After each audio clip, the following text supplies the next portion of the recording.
අදත් කෙත්තු වෙන YouTube නාලිකාව තුලින් ඔබ මුණ ගැසීමට අපි බලාපොරොත්තු වෙන්නේ දේශීය ගොවිතැනෙන් වියකී ගිය තවත් සුවිශේෂී අල විශේෂයක් පිළිබඳව ඔබව දැනුවත් කරන්නට. ඔබට මම පළමුව පෙන්වන්න කැමති මේ මගේ අතේ තියෙන මේ පැල ඇටිය මොකක්ද කියලා කියනවනම් අපි මේකට කියනවා අපෙන් වියකී ගිය අපිට අතීතයේදී ඉමහත් පිටුහලක් විච්ච දේශීය ආහාරවලට ස්වයං පෝෂණය ලබා ගන්නට රුකුලක් විච්ච හුලංකීරිය. එහෙම නැත්නම් ඈරුක්කා කියලා අපි කියනවා. මේ ඈරුක්කා ගහක පැලයක් තමයි මේ මගේ අතේ දැන් මේ තියෙන්නේ. ඊට පස්සේ මේ තියෙන්නේ හොඳින් වැඩිච්ච ඈරුක්කා පඳුරු කිහිපයක්. කළා ඒ වගේ අල එරුණට පස්සේ මේ ශාක මැරෙනවා. අල පළදාව නෙලා ගන්නට නිසි ආකාරයෙන් වැඩුණට පස්සේ අපේ මේ ශාකපත්‍ර වියකිලා ගිහිල්ලා මැරෙනවා.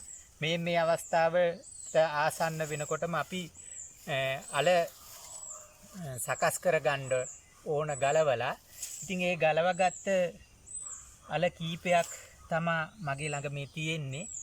මේ ඔබට දක්නට ලැබෙන මේ සුදු පාට අල විශේෂයේ දිගටි මේවා විශාල වශයෙන් එරෙනවා. මේ තියෙන්නේ අල ගලවගත් අලයක කොටසක්. මේක මේ විදිහට පොතු ගලවන්න පුළුවන් මේ අලේ. මේ පොතු ගලවගත්තට පස්සේ අලේ ස්වභාවය තමයි මේ තියෙන්නේ. මේ අලයකින් භාගයක වගේ කොටසක්. මේ තියෙන්නේ පොතු ගලවන්න නැති අලයක්. මේ තියෙන්නේ පොතු ගැලෙව්වට පස්සේ අලයක්.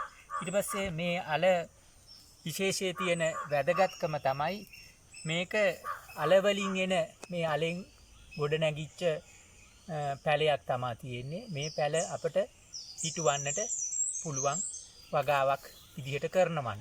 ඉතින් මේක අතීතයේදී මුතුන් මිත්තෝ දේශීය ආහාර ස්වයං පෝෂණය කරගන්නට මුලදිත් පාවිච්චි කරා කියලා මම කිව්වා. මේ අල විශේෂයේ වටිනාකම තමයි සාමාන්‍යයෙන් ලංකාවේ තියෙන බොහෝ අල විශේෂ වගා කරන කාල පරාසයක් තියෙනවා. මේ අල විශේෂයත් අස්වැන්න දෙසැම්බර් වල විතර නෙළුවට පස්සේ එකලා ජනවාරි පෙබරවාරි වලින් පස්සේ මේ අල නැවත මාර්තු 31කට පෙර කාල සීමාවේදී මේ අල භූමිගත කරලා හිටවනවා.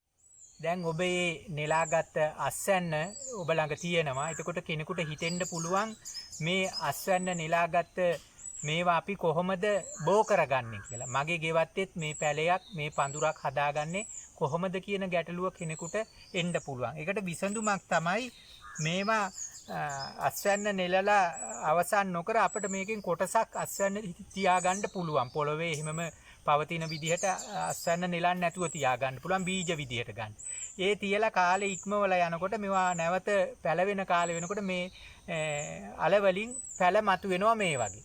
ඒ වගේ පැල අරගෙන අපිට හදන්නටත් පුළුවන් තමන්ගේ ගෙවත්. එහෙම නැත්තම් මේකේ පඳුරු වලින් මේ මූල පද්ධතියත් එක්ක තියෙන මේ වගේ පඳුරු ඉතුරු වෙන පඳුරු තියෙනවා අස්වැන්න නෙළුවට.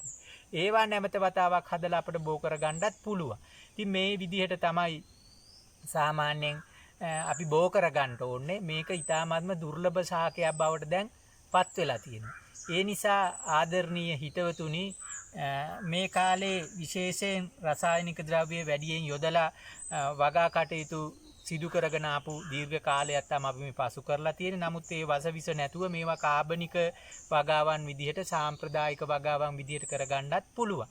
ඉතින් කෙනෙකුට හිතන්න පුළුවන් මේ ඈරුක්කා නැත්තම් මේ හුලංකීරිය කොහොමද අපි ආහාරයට ගන්නෙ කියලා.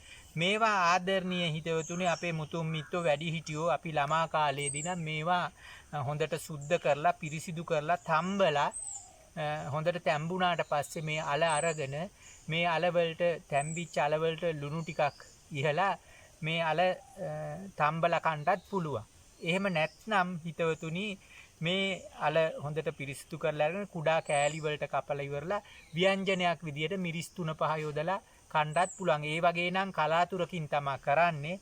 ඒ ඔක්කොටම වැඩි තවත් සුවිශේෂී ක්‍රමයකට මේක සකස් කරගන්න පුළුවන්. මේ අල හොඳට තම්බල අර ගණ්ඩත් පුළුවන් අමුවෙන් ගණ්ඩත් පුළුවන් මේ අරගෙන මෙවා හොඳට අව්වේ වේල්ල ඉවරලා මේක පිටි විදිහට අරගෙන කොටලා පිටි විදිහට පාවිච්චි කරන්නත් පුළුවන් මේ හුලං කීරියා පිටි ඖෂධයක් විදිහට පාවිච්චි කරනවා හෙළ ගොවීන් විසින් හෙළ වෙදකමට මේක දීලා තියෙනවා විශේෂයෙන් බඩ බුරුල් කරන යන අවස්ථාවේදී පාචනයම අපිට කියලා ගන්න බෑ බඩ බුරුල් කරලා යන අවස්ථාවේදී බඩ වියලා ගැනීමට මේ හුලං කීරිය පිටි වලින් සාමාන්‍යයෙන් කැඳක් හදලා දුන්නාම ඔහුගේ බඩ බුරුල් වී යාම පහ වෙලා සාමාන්‍ය තත්ත්වයටපත් වෙනවා කියලා ඔය හෙළ වෙදකමේ වැඩිහිටියෝ අපට ප්‍රකාශ කරලා තියෙනවා.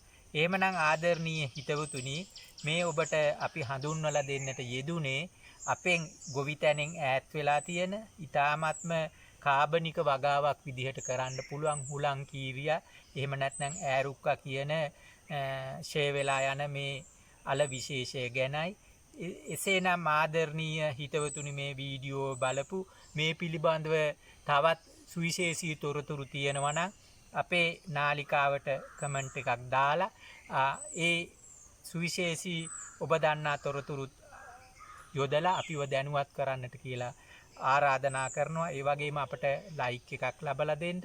මේ වෙන විටත් අපිව සබ්ස්ක්‍රයිබ් කරලා නැත්නම් අපට සබ්ස්ක්‍රයිබ් එකක් ලබලා දෙන්න කියලා ඉල්ලා හිටිනවා.